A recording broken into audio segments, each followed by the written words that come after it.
बिस्मिल्लाहिर्रहमानिर्रहीम। अस्सलाम वालेकुम दोस्तों, नई वीडियो में खुश आमदीद। दोस्तों, नए आर्मी चीफ के कमान संभालते ही हुकूमती इत्तेहाद की नींदें उड़ गईं।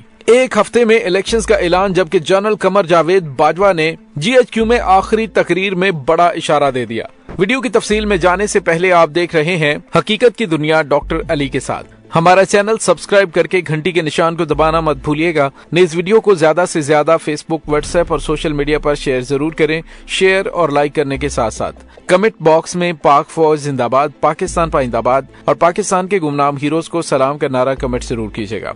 दोस्तों, पाकिस्तान की मुसल्लह अफवाज के नए आर्मी चीफ के तौर पर जनरल आसिम मुनीर ने कमान संभाल ली है। जनरल कमर जावेद बाजवा ने छड़ी जनरल सैयद आसिम मुनीर को सौंप दी।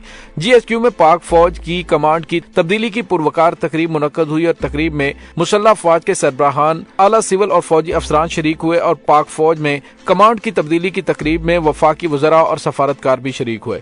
Chairman joint chiefs of staff committee general Sahir Shamshad Mirza तकरीब में मौजूद थे। तकरीब में साबिक आर्मी चीफ जनरल राहील शरीफ भी शरीक थे। वफाकी वज़रा भी तकरीब में शरीक हुए। इसके अलावा पाकिस्तान तहरीक इंसाफ के रहनुमा परवेज खटक, असद कैसर और शाह फरमान भी शरीक थे। तकरीब में मिलिट्री बैंड की जानिब से मशहूर मिली नगमे दिल दिल पाकिस्तान की खूबसूरत धुन पेश की गई और army chief general Qamar Javed Bajwa को एजाजी गार्ड की जानिब से सलामी दी गई। मेहमान खुसूसी जनरल कमर जावेद बाजवा की जानिब से एजाजी गार्ड ऑफ ऑनर का मुआयना किया गया और आर्मी चीफ ने तकरीब से खिताब करते हुए कहा कि अल्लाह का शुक्रगुजार हूं कि अजीम फौज की खिदमत का मौका मिला। जनरल आसिम मुनीर को आर्मी चीफ के ओहदे पर तैनात होने पर मुबारकबाद पेश करता हूं। उन्होंने कहा कि मेरी रफाकत जनरल आसिम मुनीर से 24 साल पुरानी है। जनरल आसिम मुनीर हाफिज कुरान के साथ बासलाहियत ऑफिसर है और मुझे उम्मीद है जनरल आसिम मुनीर की तैनाती बहुत मुस्बत होगी। और जनरल कमर जावेद बाजवा ने कहा कि पाक फौज की कुर्बानियों की वजह से आज पाकिस्तान में अमन है।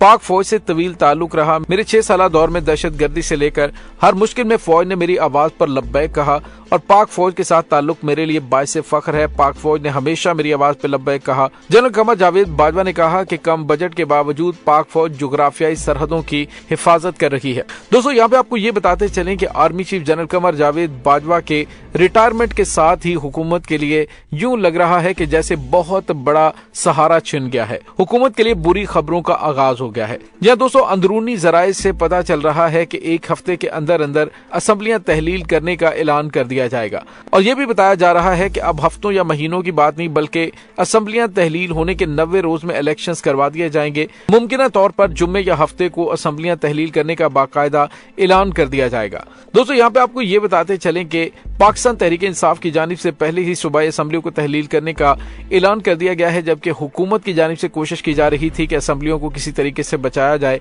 जिसमें वो बज़ाहिर नाकाम हो चुके हैं। दोस्तों, यहाँ पे आपको ये भी बताते चलें कि हुकूमत की जानिब से जो एक्सपेक्टेशंस की जा रही थी कि उन्हें छतर छाया मिल जाएगी। अब जनरल कमर जावेद बाजवा ने रिटायरमेंट की तकरीर में बड़े ही वाज़ेह अल्फाज में कहा, पाकिस्तान को सियासी इस्तेहकाम की जरूरत है। पाक फौज का काम सरहदों की हिफाजत है, जिस तरफ वो तवज्जो मरकूज करेंगे। और दोस्तों, यहाँ पे आपको ये बताते चलें कि इस वक्त नए army chief general Asim Munir के सामने जो चैलेंजेस है उनमें सबसे बड़ा चैलेंज पाकिस्तान के अंदर सियासी इस्तेहकाम है। अगर फौज अपने आप को न्यूट्रल रखती है और सरहदों पर अपनी तमाम तर तवज्जो मरकूज करती है तो डेफिनेटली मुल्क के अंदर इस सियासी इस्तेहकाम पर काबू पाया जा सकता है। दूसरी जानिब आपको ये बताते चलें कि फौज का असल काम सरहदों की हिफाजत है, इसलिए दूसरे काम सानवी नोयत और अहमियत के होते हैं। नॉन प्रोफेशनल चैलेंजेस से निमटना आर्मी का काम नहीं होता। वज़ीर आज़म का फरीजा है कि पाकिस्तान के अंदरूनी खतरात से ओहदा बरा होना और निमटना किसी भी आर्मी चीफ की तरजीहात में सबसे आखिर में आता है। जनरल आसिम मुनीर को कुछ रोज पहले बता दिया गया था कि वो अगले आर्मी चीफ होंगे, लेकिन उनके दिमाग में करने वाले कामों की जो फहरिस्त है इसमें अंदरूनी या सियासी चैलेंजेस उनका दर्द सर नहीं होंगे। वो जिस फौज के सरबराह मुकर्रर किए गए हैं उसकी तादाद तकरीबन 6 लाख से ज्यादा है, लेकिन बैरूनी चैलेंज अगर 6 भी हों तो उनका सामना करना जनरल साहब की छठी नहीं बल्कि अव्वलीन जिम्मेदारी होगी। हर ऑफिसर अपनी मेज पर रोजाना एक नोटबुक में करने के लिए काम तरतीबवार लिखता है। जो काम सरंजाम पा जाता है उसे कलमजन कर दिया जाता है और जनरल साहब की नोटबुक में सरे फहरिस्त मुल्क की सरहदों की रखवाली है।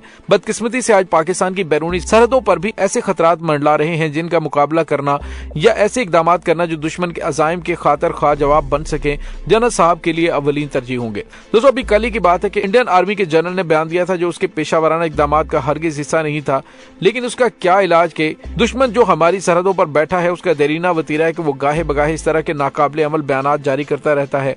अगर ये बयान नरेंद्र मोदी की तरफ से आता तो एक बात थी, लेकिन मोदी अपने आप को न जाने किस ऊंचे सिंहासन पर विराजमान देखते हैं कि अपनी बजाय अपने वजीर दिफा राजनाथ सिंह को इस किस्म की बेहूदगी मुंह से निकालने की इजाजत दे देते हैं कि जिसमें वो कहते हैं कि हम पाकिस्तानी आजाद कश्मीर के वो हिस्से वापस लेने का हक महफूज रखते हैं जिसमें पाकिस्तान वहां के शहरियों के बुनियादी हुकूक गस्ब किए बैठा है और उनकी खिलाफ वर्जी कर रहा है। हिंदुस्तान टाइम ने अगले रोज ये खबर शाया की थी कि जो इंडियन आर्मी की नार्दर्न कमांड के general officer commanding in chief lieutenant general Upendra Dwivedi के हर्जा सराय से ज्यादा कुछ और नहीं। इसने मजीद भी लिखा कि जहां तक इंडियन आर्मी का ताल्लुक है तो वो हर हुक्म बजा लाएगी जो उसे हिंदुस्तान की हुकूमत की तरफ से दिया जाएगा, हम उसके लिए हर दम तैयार बैठे हैं। और इस जवाब में हमारे ISPR के डायरेक्टर जनरल ने जो ट्वीट किया वो ये है कि वो गैर जरूरी बयान जो इंडियन आर्मी के आला मनसब पर फाइज एक ऑफिसर ने हमारे आजाद जम्मू कश्मीर के बारे में दिया है वो इंडियन मुसल्लह अफवाज के गलत माइंड सेट का नतीजा है और इंडिया के अस्करी फिक्र का आईनादार है जो अपनी दाखिली सियासत को अश्कार करने के लिए कर रहा है। इंडियन जनरल ने यह भी इल्जाम लगाया कि इस वक्त जम्मू और कश्मीर में 300 के करीब पाकिस्तानी दहशतगर्द मौजूद हैं और मजीद 160 लाइन ऑफ कंट्रोल अबूर करके हमारे कश्मीर में दाखिल होने को तैयार हैं। उसके जवाब में ISPR की जानिब से कहा गया कि बेबुनियाद और गलत सरत इल्जामात इंडिया हमारे खिलाफ लगाता रहता है, लेकिन मकबूजा कश्मीर में वो खुद जो कुछ कर रहा है वो माजी में भी करता रहा है, इसका कोई जवाब भारतीय लीडर के पास नहीं।